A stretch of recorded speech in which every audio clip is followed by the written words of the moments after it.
Hello students, welcome to RT academy. एक ऐसा platform जहां पर आपको पीसीएमबी का बढ़िया कंटेंट दिया जाता है बेस्ट फैकल्टी के थ्रू, और ऑल ओवर ईयर आपको नोट्स और जो भी आपके टॉपिक्स हैं चैप्टर के साथ ही साथ जो बोर्ड के हमारे एग्जाम है 12th वाले, जिस भी सब्जेक्ट का सिलेबस खत्म हो चुका है उसका आपको मॉडल पेपर, गेस्ट पेपर भी सॉल्व कराया जाएगा और वो पेपर आपके लिए बहुत इंपॉर्टेंट होंगे। और 11th के लिए आफ्टर कंप्लीशन ऑफ सिलेबस कुछ प्रैक्टिस सेट्स आपको भी कराए जाएंगे जो आपके एकेडमिक सेशन के लिए इंपॉर्टेंट है। लेकिन इन सब कंटेंट को लेने के लिए जो भी हमारे न्यू स्टूडेंट्स हैं जो शायद पहली बार वीडियो देख रहे हों, उनको चैनल को सब्सक्राइब करना पड़ेगा। चैनल अगर आप सब्सक्राइब कर लेंगे तो हम आपके साथ कंटिन्यूसली बने रहेंगे और आपका हमारा कम्युनिकेशन अच्छे से चलता रहेगा, जहां पर अपने टॉपिक को अच्छे से बढ़िया प्रेजेंटेशन के साथ समझ सकते हैं। तो चलिए, मैं आपका टीचर नागेंद्र साहू। आज हम अपने चैप्टर डाइजेशन और एब्जॉर्प्शन पे थोड़ा आगे बढ़ेंगे। डाइजेशन और एब्जॉर्प्शन पे थोड़ा आगे बढ़ के हम अपने टॉपिक उठाएंगे आज डाइजेशन, जो कि हमारे चैप्टर से काफी मिलता जुलता है। लास्ट लेक्चर पे हमने जब बात करी थी तो आपको मैंने बताया था कि ह्यूमन का जो एक प्रोसेस था कि कॉम्प्लेक्स फूड को सिंपल फॉर्म में कन्वर्ट करना, जिससे कि वो हमारे ब्लड का हिस्सा बन सके, जिससे कि वो हमारे बॉडी में मौजूद सेल्स का हिस्सा बन सके। उसके लिए भगवान ने जो हमें प्रोसेस दिया वो प्रोसेस हमारे लिए डाइजेशन बना, जहां पर हमने कॉम्प्लेक्स फूड को सिंपल फूड में कन्वर्ट किया।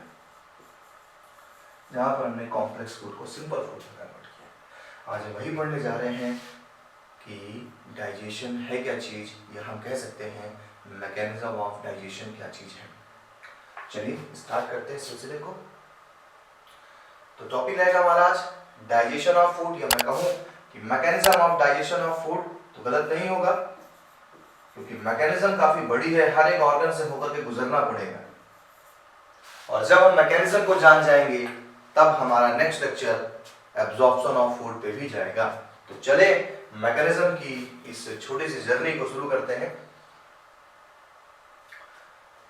Digestion is the conversion of complex insoluble food material into simple and absorbable form। कहने का मतलब है कि अगर आप प्रोटीन खाते हैं, अगर आप अपनी डाइट में प्रोटीन रखते हैं, तो ये प्रोटीन अमीनो एसिड में ब्रेक करी जाएगी, क्योंकि प्रोटीन का जो मोनोमर है वो अमीनो एसिड होता है। अगर आप फैट या लिपिड खाते हैं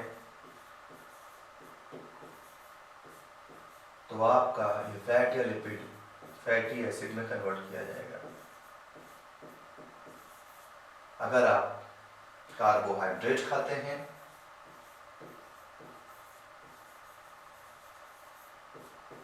तो आपका खाना जो कार्बोहाइड्रेट है ये सिंपल शुगर्स में कन्वर्ट किया जाएगा।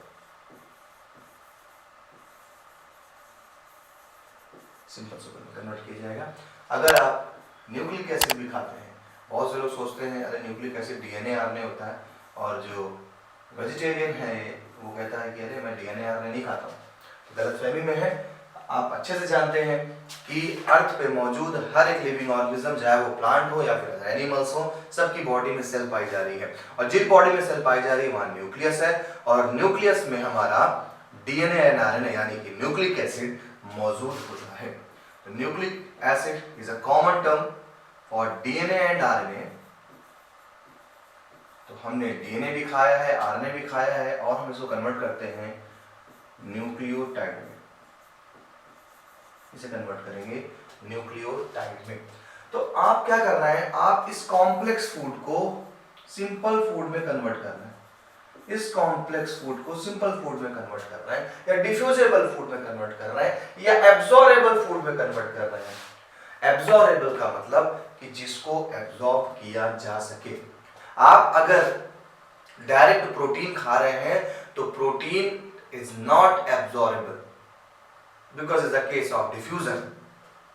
तो आपको इस प्रोटीन को अगर सेल तक भेजना है तो प्रोटीन को अमीनो एसिड में ब्रेक करना पड़ेगा। सिंपल सी बात है यार, कोई भी चीज हो अगर कॉम्प्लेक्स है तो वो किसी भी जगह पर एंटर नहीं कर सकती है, लेकिन अगर उसको मोनोमर में कन्वर्ट किया जाए तो वो एंटर कर सकता है। जैसे ऐसे समझिए आपका बेडरूम है, आपके बेडरूम में अंदर आने के लिए दरवाजा, सिंपल सी बात है, डोर सिंपल ही होता है, और उस डोर से अंदर एक बड़ा सा बेड रखना है रूम में। क्लियर? अब आप क्या करेंगे उस बेड को, क्योंकि डोर तो आपका छोटा है, बेड तो अंदर आ नहीं सकता है, दीवार आप तोड़ेंगे नहीं। जब बेड को अंदर आने दीवार तोड़ना पड़ता है फायदा ही क्या, फिर खुले में लेटे आराम से। तो बेड तो अंदर आ रहा नहीं, तो ऐसे कंडीशन में क्या किया करते हैं कि बेड के पार्ट्स को ब्रेक कर देते हैं, है ना, स्क्रू ड्राइवर इस सब से खोल खाल के अपने आपने क्या किया, बेड के सारे पार्ट्स को अंदर कर लिया। अभी जब आपने बेड के सारे पार्ट्स को अंदर कर लिया, अभी बेड को फिर से आप क्या करेंगे, जोड़ करते हैं, रूम के अंदर आप तैयार कर लेते हैं फिर से बेड। आपने किया क्या, आपने कॉम्प्लेक्स स्ट्रक्चर को सिंपल स्ट्रक्चर में चेंज किया।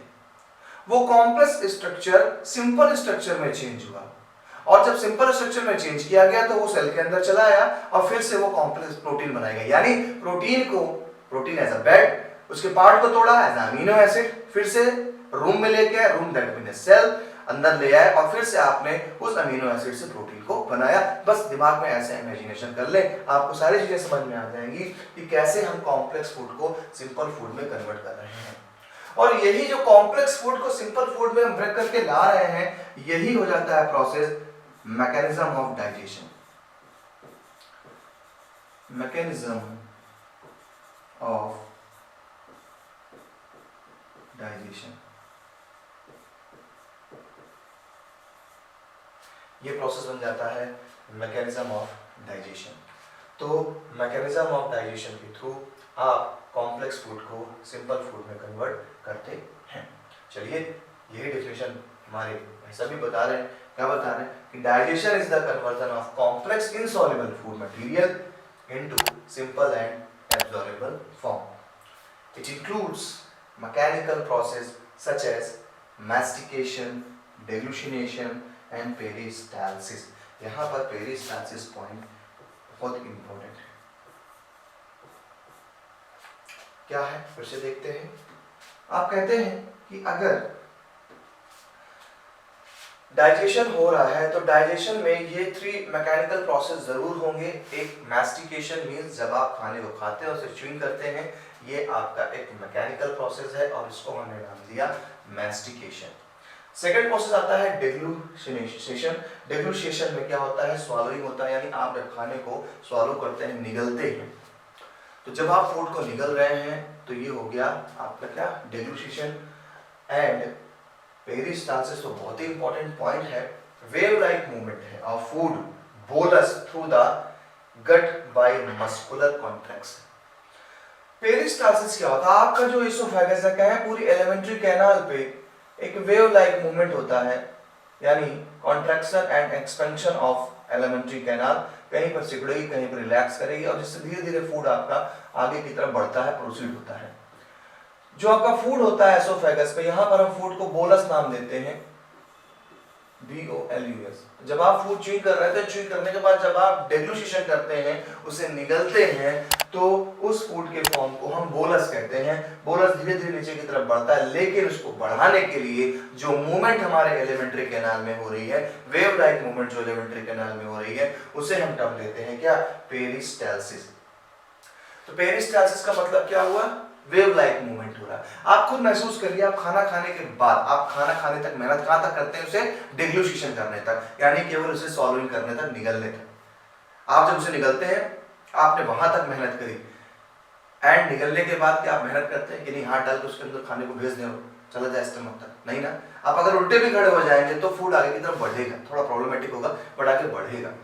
क्यों बढ़ रहा है खाना आगे की तरफ, क्योंकि आपकी जो गट है, एलिमेंट्री कैनाल है, उस एलिमेंट्री कैनाल में वेव लाइक मूवमेंट हो रहा है, क्योंकि वहां की वॉल मस्कुलर है, वहां एक इनवॉलंटरी एक्शन चल रहा है, आपके बस में वो एक्शन नहीं है, इनवॉलंटरी है। तो जो मूवमेंट हो रहा है उस मूवमेंट को आपने पेरिस्टालसिस मूवमेंट नाम दिया, जिसके थ्रू फूड आपका आगे की तरफ बढ़ता जाता है। तो पेरिस्टालसिस आपके लिए इंपॉर्टेंट है, इसको जरूर नोट कर लीजिएगा और लर्न कर लीजिएगा कि wave like movement of food bolus through the gut by muscular contraction. आगे चलते हैं।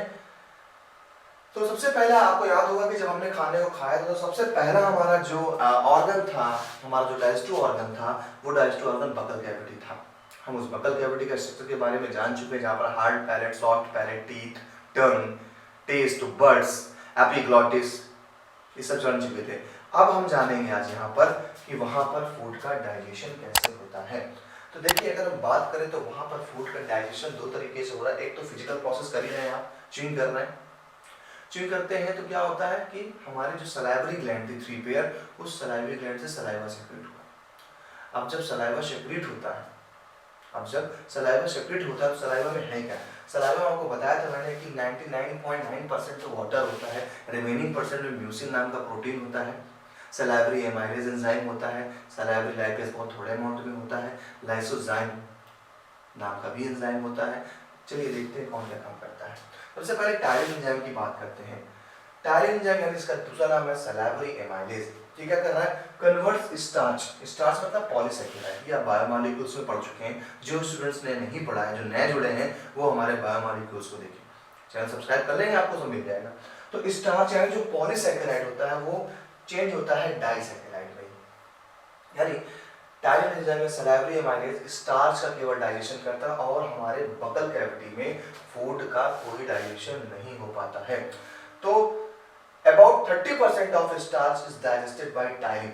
30% स्टार्च कैसे? आप चावल खा रहे हैं, आप रोटी खा रहे हैं, ये कितना मेहनत है कि चावल खा रही मैडम, चावल खा रहे हैं या फिर आप रोटी खा रहे हैं, तो वहां पर आपको स्टार्च मिला। और स्टार्च एक पॉलीसैकेराइड है, आपको पता है प्लांट का रिजर्व फूड मटेरियल होता है।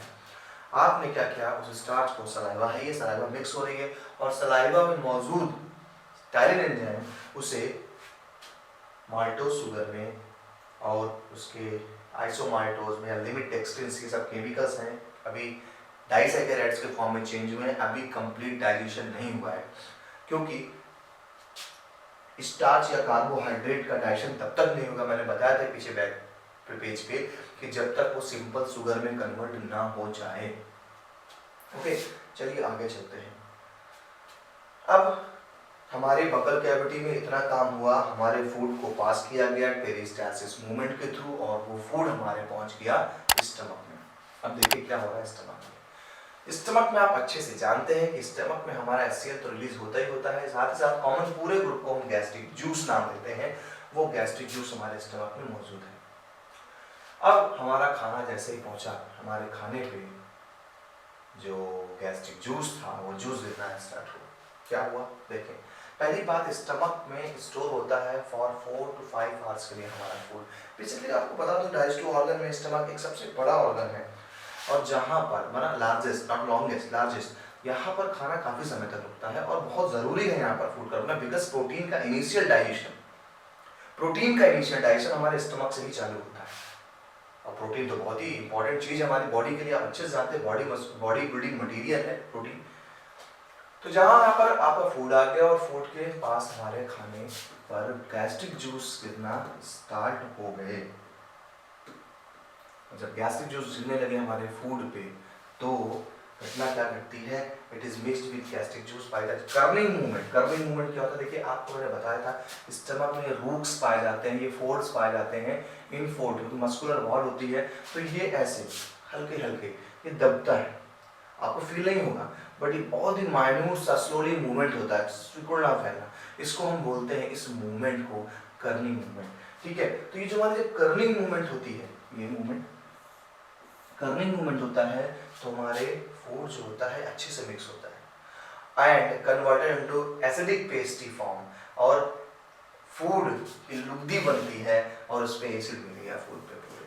अब उस हम स्ट्रक्चर पे, अभी तक फूड जो बकल कैविटी से आ रहा था बोलस फॉर्म था उसका, एंड अब जो फूड का फॉर्म होगा उस फॉर्म को हम काइम नाम देंगे। ये हमारा फूड काइम हो जाएगा। तो कभी कभी क्वेश्चन कंपटीशन लेवल पे पूछा जाता है कि what is the form of food in the stomach. तो स्टमक में जो फूड होता है वो होता है काइम, और आपके पगल कैविटी से निकलने वाला जो फूड था वो होता है बोलस के फॉर्म में। अब हमारा काइम फूड में मिक्स हो रहा है, मिक्स होने के बाद फूड आगे तक धीरे धीरे बढ़ता चलेगा। लेकिन उसके पहले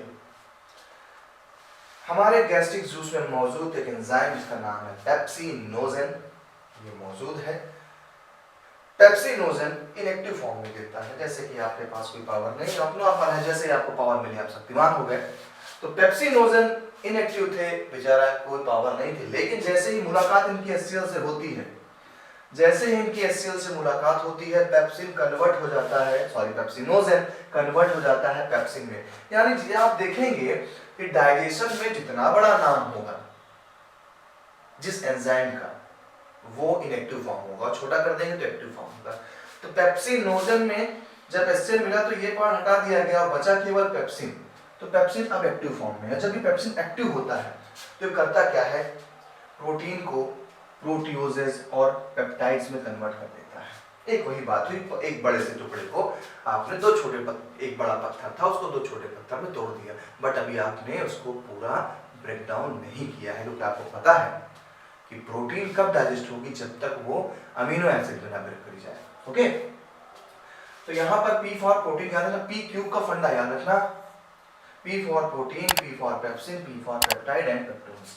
क्लियर? ये था हमारा स्टमक में डाइजेशन, और स्टमक में हमारा HCl बहुत रोल प्ले करता है, वो हमने लास्ट लेक्चर में देखा हुआ है। फूड को डिके होने से बचाता है, हमारे एंजाइम्स को एक्टिव करने का काम करता है। अब इनफैंट्स में बात करें कुछ हम। इनफैंट्स मतलब जो हमारे छोटे मोटे बच्चे हैं, इनफैंट्स में एक एंजाइम और पाया जाता है, हम लोगों में नहीं गिरेगा, लेकिन इनफैंट्स में प्रोरेनिन नाम का एक एंजाइम होता है।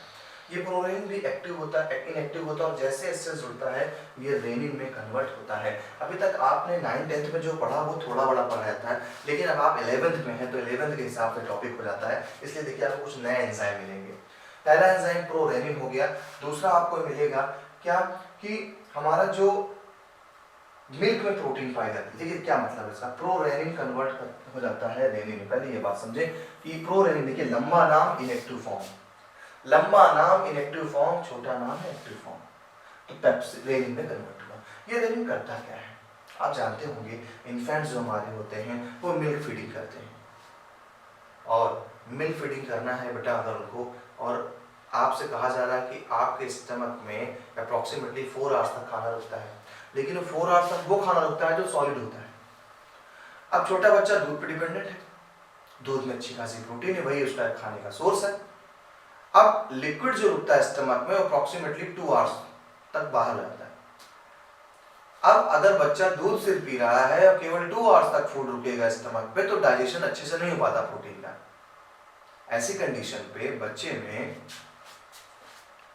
रेनिन एंजाइम करता क्या है कि उस मिल्क की केशीन प्रोटीन को, केशीन प्रोटीन मिल्क में पाई जाने वाली प्रोटीन होती है, उस केशीन प्रोटीन को पैराकैशीन में बदल देता है। और इसी कारण जो हमारा मिल्क होता है वो मिल्क दही में बदल जाता है, दूध को दही में बदल देता है। एक अच्छा एक्सपेरिमेंट है, दूध को दही में बदल दिया। तो हमारा जो कैशीन प्रोटीन होती है उस कैशीन प्रोटीन को पैराकैशीन में बदलेगा, फिर पैराकैशीन कैल्शियम की प्रेजेंस में कैल्शियम पैराकैशिनेट यानी दही में कन्वर्ट होता है। तो यहाँ पर आपको चीज सीखने को मिली, दही का केमिकली नेम क्या है, साइंटिफिक नेम क्या है, तो कैल्शियम पैराकैशिनेट। क्लियर? अब कैल्शियम पैराकैशिनेट पेप्सिन क्या करेगा, उसकी प्रोटीन को आराम से ब्रेक कर लेगा। क्यों? क्योंकि उसको टाइम मिल गया। अभी लिक्विड होता तो जल्दी निकल जाता है स्टमक से, अभी सॉलिड है तो उस पर रुकने का टाइम है, इसलिए इन्फेंट्स में ही गिरता है। हम जो भी बड़े हो चुके हैं हम सभी लोग, हमारे में अब रेनिन नहीं गिरेगा, क्योंकि हमें केवल दूध पर डिपेंडेंट नहीं है, हम सॉलिड फूड भी खाते हैं। लाइन देख लेते हैं, बहुत ही the gastric lipase hydrolyses the small amounts of lipid. Gastric lipase small amount में लिपिड को भी ब्रेक डाउन करता है, यानी फैट को ब्रेक डाउन करता है। डाइजेशन इज स्मॉल इंटेस्टाइन आ देखिए जैसे जैसे हम आगे बढ़ रहे हैं, स्टमक से पार हुए, स्टमक से जैसे ही हम पार हुए हम पहुंचे अब कहां पर, स्मॉल इंटेस्टाइन। तो स्मॉल ये सी शेप जो पार्ट होता था ये स्मॉल इंटेस्टाइन था। स्मॉल इंटेस्टाइन में एक मैटर की फंसता है कि स्मॉल इंटेस्टाइन में 2 ग्लैंड्स ओपन होती है। कितनी? 2 ग्लैंड।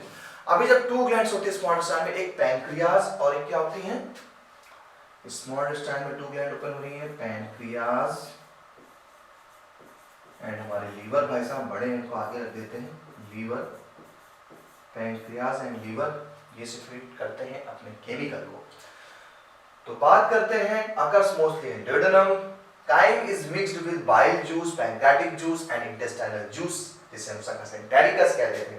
तो काइम, हमारा काइम क्या था, स्टमक से निकलने वाला फूड था। अब वहां पे लीवर ने अपना बाइल जूस गिरा दिया, पैंक्रियाज ने अपना पैंक्रियाटिक जूस गिरा दिया, साथ ही साथ duodenum is a part of intestine, intestine ने भी अपना इंटेस्टाइनल जूस गिरा दिया और एक मिक्स तैयार हुआ, मिक्सचर तैयार किया।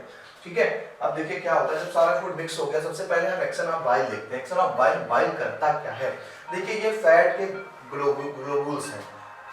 क्या है ये, फैट के ग्लोब्यूल्स। तो बड़े बड़े फैट के ग्लोब्यूल्स होते हैं और फैट के बड़े ग्लोब्यूल्स के साथ हमारा बाइल सॉल्ट मिक्स होता है। बाइल सॉल्ट को क्या हमने पढ़ा हुआ है, कार्बोनेट्स पाए जाते हैं, कोलेस्ट्रॉल पाए जाते हैं, ये सारी चीजें हमारे बाइल जूस में पाई जाती थी। तो हमारे फैट ग्लोब्यूल्स में बाइल सॉल्ट अटैच हुआ और ये बाइल सॉल्ट ने क्या किया, इस बड़े बड़े मॉलिक्यूल को छोटे छोटे ड्रॉपलेट्स में कन्वर्ट कर दिया।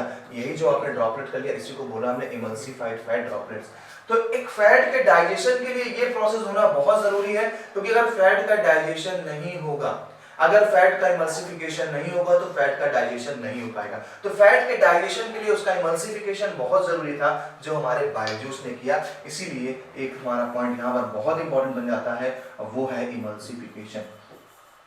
तो आपसे पूछेगा कि भाई क्या होता है इमल्सिफिकेशन। तो इमल्सिफिकेशन एक प्रोसेस है जिसके थ्रू हमारे जो ड्रॉपलेट्स हैं फैट ग्लोब्यूल्स के, वो छोटे छोटे इमल्सिफाइड फैट ड्रॉपलेट्स में कन्वर्ट होते हैं। It provide large surface area. अब जैसे ही आराम से अलग हो गया तो सिंपल सी बात है, लाइपेज एंजाइम हर एक को पटक पटक के मारेगा, हर एक को तोड़ेगा, ब्रेक डाउन करेगा। तो it provide large surface area, the action of lipase. ये बहुत इंपॉर्टेंट पॉइंट है, बहुत इंपॉर्टेंट पेज है, अच्छे से समझ लें इमल्सिफिकेशन क्या है। और डायग्रामेटिकली मैंने आपको दिखाया कि क्या है, बड़ा सा फैट ग्लोब्यूल है, उसे छोटे छोटे ड्रॉपलेट्स में कन्वर्ट किया, process is emulsification. And next अब देखते हैं पैंक्रियाज भाई साहब क्या करते हैं। तो देखिए ड्यूडेनम है ही है, ड्यूडेनम में अभी तो लीवर ने अपना बाइल जूस सेक्रेट करके काम किया। अब पैंक्रियाज क्या करता है, पैंक्रियाज अपना पैंक्रियाटिक जूस डालेगा। बहुत ही इंपॉर्टेंट है पैंक्रियाज, क्योंकि पैंक्रियाज बहुत सारे एंजाइम रखता है फूड को डाइजेस्ट करने वाले। चलिए देखते हैं पैंक्रियाज अगर बात करें तो हमारा रख रहा है एमाइलोप्सिन पैंक्रियाटिक एमाइलेज रखेगा, जो क्या करता है पैंक्रियाटिक एमाइलेज, स्टार्च को माल्टोज, वही काम करेगा जो सलाइवरी ग्लैंड से निकलने वाला सलाइवरी एमाइलेज। तो एमाइलेज अब कहीं भी मिल जाए, एमाइलेज कहीं भी मिल जाए, आपको याद रखना है कि वो क्या है, प्रोटीन डाइजेस्ट, स्टार्च को डाइजेस्ट करने वाला एंजाइम है, but partially not completely, because यहाँ पर स्टार्च एक पॉलीसैकेराइड था और माल्टोज एक डाइसैकेराइड है। नेक्स्ट एंटेरोकाइनेज या एंटेरोकाइनिन, ये भी एक एंजाइम होता है। इस एंजाइम का काम क्या है जरा देखते हैं। सबसे पहले देखिए ट्रिप्सिनोजन, ये पैंक्रियाटिक एंजाइम है, काइमोट्रिप्सिन पैंक्रियाटिक एंजाइम है, प्रोकॉर्बिटेस आपका पैंक्रियाटिक एंजाइम है। क्या हो रहा है ज्यादा देखते हैं। ट्रिप्सिनोजन, ट्रिप्सिनोजन एंटेरोकाइनिन, दैट इज ऐसी को एंटेरोकाइनेज भी कह सकते हैं, कोई प्रॉब्लम नहीं है, एंजाइम है। ये स्मॉल इंटेस्टाइन से निकला है, ड्यूडेनम से निकलने वाला एंजाइम था। ट्रिप्सिनोजन इनएक्टिव फॉर्म में था एंड जैसे ही ये हमारा जुड़ता है एंटेरोकाइनिन से, ये ट्रिप्सिन में कन्वर्ट हो गया। देखिए नाम छोटा, एक्टिव स्टेज। काइमोट्रिप्सिनोजन, देखिए सब कुछ वही है, ट्रिप्सिनोजन यहाँ लगा दिया काइमोट्रिप्सिनोजन, तो उसका बन गया काइमोट्रिप्सिन, नाम छोटा हो गया। थर्ड प्रोकार्बोक्सीपेप्टिडेज, देखिए जैसे ही अब ट्रिप्सिन यहाँ पर एंजाइम काम कर रहा है और उसको कन्वर्ट कर रहा है कार्बोक्सीपेप्टिडेज में, यानी सबसे बड़ा खेल ट्रिप्सिनोजन का था। पैंक्रियाटिक जूस से मौजूद ट्रिप्सिनोजन को जैसे ही एंटेरोकाइनिन मिला, हमारा ट्रिप्सिनोजन ट्रिप्सिन में कन्वर्ट हो गया, ट्रिप्सिन में कन्वर्ट हो गया। और फिर ट्रिप्सिन ने क्या किया, काइमोट्रिप्सिनोजन को एक्टिवेट किया, प्रोकार्बोक्सीपेप्टिडेज को एक्टिवेट किया। आप सभी लोग एक्टिवेट होंगे, सबका काम देखिए क्या हो रहा है। ट्रिप्सिन, काइमोट्रिप्सिन, कार्बोक्सीपेप्टिडेज, यानी तीनों भाई साहब मिलके ट्रिप्सिन, काइमोट्रिप्सिन, कार्बोक्सीपेप्टिडेज तीनों ने मिलकर के प्रोटीन की वाट लगाना चालू करी। प्रोटीन, पेप्टोन्स एंड प्रोटियोजेस, इन लोगों ने मिलकर के डाइपेप्टाइड्स बना दिया, यानी प्रोटीन के जो छोटे छोटे टुकड़े किए गए उसको और छोटा किया गया, अभी डाइजेशन नहीं हुआ पूरा। फैट्स को लाइपेज ने डाइग्लिसराइड में कन्वर्ट किया, लाइपेज ने मोनोग्लिसराइड में कन्वर्ट कर दिया, फैट का डाइजेशन यहाँ कंप्लीट हो गया। न्यूक्लिक एसिड यानी डीएनए वाला पार्ट, न्यूक्लिक एसिड के लिए भी हमारा एंजाइम मौजूद था यहाँ पर न्यूक्लियेजेस, उसने न्यूक्लियोटाइड्स में कन्वर्ट कर दिया। तो बहुत बड़ा रोल प्ले किया हमारे पैंक्रियाटिक जूस ने। तो यह सबसे पहले एंजाइम याद करेंगे आप, क्या था enzyme, trypsinogen, chymotrypsinogen, procarboxypeptidase. Trypsinogen trypsin में, प्रोकार्बोक्सीपेप्टिडेज कार्बोक्सीपेप्टिडेज में, काइमोट्रिप्सिन नोजन काइमोट्रिप्सिन में कन्वर्ट हो गया। फंक्शन आपके सामने है, ध्यान से इसको पॉज करके अपना केमिकल रिएक्शन लिख लीजिएगा, इतना ही कर लीजिए, थ्योरी का मतलब ही नहीं कोई। आगे चलते हैं, अब एक्शन ऑफ इंटेस्टाइनल जूस देख रहे हैं। अभी तक जो हमने गेम देखा वो पैंक्रियाटिक जूस का था, काफी हद तक काम किया, प्रोटीन को काफी हद तक तोड़ा उसने, लेकिन देखा जाए तो ड्यूडेनम में कंप्लीट डाइजेशन नहीं हो पाया। अभी आपने कहीं भी सुना कि प्रोटीन अमीनो एसिड में टूट गया, कार्बोहाइड्रेट सिंपल शुगर में कन्वर्ट हो गया, एंड ये हो गया, ये हो गया, अभी नहीं सुना आपने।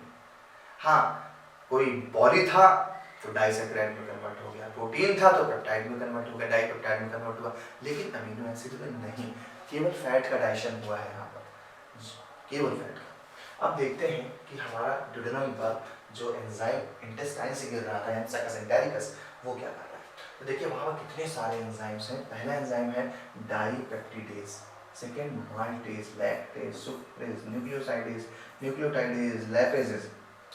डरने वाली बात नहीं है, डरना बिल्कुल नहीं। क्यों, माल्टोज तो आप जानते ही हो डाइसैकेराइड है, लैक्टोज डाइसैकेराइड है, सुक्रोज ये भी डाइसैकेराइड है, न्यूक्लियोटाइड्स डीएनए का कंपोनेंट है, न्यूक्लियोसाइड में डीएनए का कंपोनेंट है।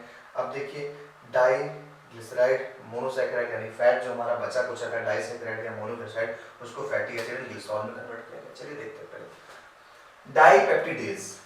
आपने देखा था पैंक्रियाटिक जूस में प्रोटीन को डाइपेप्टाइड में कन्वर्ट किया गया था। डाइपेप्टिडेज, केवल देखिए डाइपेप्टाइड्स लिखा है यहाँ पर, एज कर दीजिए, लास्ट में एज लगा दीजिए, सफिक्स में एज लगा देंगे, एंजाइम बन जाएगा। देखिए फंडा यहाँ पर डाइपेप्टी, ए ऐसी एज लगा दिया, डाइपेप्टिडेज एंजाइम बन गया। तो नाम से ही एंजाइम बना दीजिए, डाइपेप्टाइड सा डाइपेप्टिडेज एंजाइम बन गया, क्या बना, अमीनो एसिड। क्लियर, इसने क्या कर दिया, अमीनो एसिड दे दिया, यानी प्रोटीन का डाइजेशन यहाँ पर हो गया। अब देखिए माल्टोज था, बस ए लगा दीजिए, माल्टेज हो गया, लैक्टोज था, ए लगा दीजिए, लैक्टेज हो गया, सुक्रोज था, ए लगा दीजिए, सुक्रेज हो गया, न्यूक्लियोटाइड्स देखिए लास्ट केवल एज लगाया जा रहा है, केवल एज वही। तो जो हमारा सबस्ट्रेट है वो सबस्ट्रेट का नाम वैसे ही रहने दीजिए, केवल आप क्या कर दीजिए, आप सफिक्स में एज लगा दीजिए। सफिक्स में जैसे ही आप एज लगा देंगे आपका वो एंजाइम का नाम कन्वर्ट हो जाएगा। तो डाइपेप्टिडेज अमीनो एसिड्स, माल्टेज को किसमें कन्वर्ट किया गया, क्योंकि आपको पता है माल्टोज बनता किससे, ग्लूकोज प्लस ग्लूकोज से, तो माल्टेज हो गया ग्लूकोज प्लस, लैक्टेज किससे, मिल्क शुगर होती है लैक्टोज, तो ये किसमें कन्वर्ट हो गया, ग्लूकोज प्लस गैलेक्टोज में। सब लेके डाइजेस्ट, सब सिंपल फॉर्म है, ये जितना भी देख रहे हैं ये सब फूड का सिंपल फॉर्म है, ठीक है। तो देखिए लैक्टेज ने काम कर दिया, सुक्रेज ने क्या कर दिया, ग्लूकोज प्लस गैलेक्टोज। सब देखिए आगे बायोमॉलिक्यूल्स से पढ़ा है, सब ये मोनोसैकेराइड से, कार्बोहाइड्रेट बात करें तो मोनोसैकेराइड से, प्रोटीन का simple form amino acid convert हुआ। और एंजाइम के आपको अलग से नाम नहीं याद करने, बस एंजाइम आपका जो सबस्ट्रेट है वो देखिए और जो सफिक्स में लगा है उसमें एज लगा दीजिए, बन गया। तो ये याद कर लीजिए, ये तीनों याद, दोनों याद हो जाएंगे। क्या है, डाइपेप्टाइड सब सर बना, एज लगा तो डाइपेप्टेज हो गया। न्यूक्लियोटाइडेज, इसने क्या किया, न्यूक्लियोटाइड का ब्रेकडाउन किया और न्यूक्लियोसाइड बनाया। अब न्यूक्लियोसाइड का ब्रेकडाउन होगा तो शुगर प्लस बेसेस बन जाएंगे, हमारा ये भी काम कर दिया। एंड डाइग्लिसराइड्स और मोनोग्लिसराइड को लाइपेज, लाइपेज का तो ये भी काम होता ही है कि फैट का डाइजेशन करना। दो तो नाम आप याद कर लीजिए, सलाइवरी एमाइलेज और लाइपेज, ये दोनों एक ही काम करेंगे, आई मीन एक काम ही पर्टिकुलर करेंगे। लाइपेजेस हमेशा फैट का डाइजेशन करेगा एंड आपका जो सलाइवरी एमाइलेज है ये स्टार्च का डाइजेशन करेगा, याद रखिएगा इस चीज को। तो ऐसे करके आप एंजाइम के नाम और अच्छे से रिलेट कर सकते हैं। एंड ओवरऑल देखा जाए तो हमने प्रोटीन को अमीनो एसिड में ब्रेक कर लिया, कार्बोहाइड्रेट देखिए मोनोसेकेराइड्स में टूट गए, हमारा डीएनए जो बनता है आपको पता है पेंटोज शुगर, फास्फोरिक एसिड और नाइट्रोजनस बेसिस पे बनता है, लेकिन वो भी टूट गया। हमारा जो फैट था वो फैटी एसिड और ग्लिसरॉल में कन्वर्ट हो गया। यानी एटलीस्ट हमने स्मॉल इंटेस्टाइन में फूड का कंप्लीट डाइजेशन कर लिया। तो याद रखिएगा, आपसे पूछा सकता है कि site of complete digestion of food, तो then your answer is small intestine. Small intestine में आपका फूड अच्छे से डाइजेस्ट होता है एंड देन उसके बाद का जो प्रोसेस है वो हम नेक्स्ट लेक्चर पे चर्चा करेंगे। लार्ज इंटेस्टाइन में कुछ फूड का डाइजेशन होना ही नहीं है, बिकॉज कोई ग्लैंड्स नहीं होती है वहाँ पर, कोई सिग्निफिकेंट डाइजेशन नहीं। हाँ, वाटर का एब्जॉर्प्शन हो जाएगा, secretion of mucus for adhering waste and digested particle, lubricating food बन जाता है। तो यहाँ पर वाटर का और मिनरल का और सर्टेन ड्रग्स का एब्जॉर्प्शन होता है, केवल कोई पर्टिकुलर डाइजेशन नहीं होता है। तो वो हम अगला अपना बात करेंगे रेगुलेशन ऑफ डाइजेस्टिव एक्टिविटीज़ पे। तो बहुत सारे न्यूरल एंड हार्मोनल चीज़ें होती हैं जिनको हम लास्ट में आपको हार्मोन्स के बारे में बताएंगे कि कैसे हार्मोन्स हमारे डाइजेशन को रेगुलेट करने का काम करते हैं। ठीक है, तो इस तरीके से आप देखिएगा और अच्छे से नोट्स को प्रिपेयर करिएगा, नोट्स बना लीजिएगा। एंजाइम को एक पेज पर रख लीजिएगा, एक बार रखने से नहीं अच्छा है, एंजाइम को 2 से 3 बार दिन में दवा की तरह देखिएगा।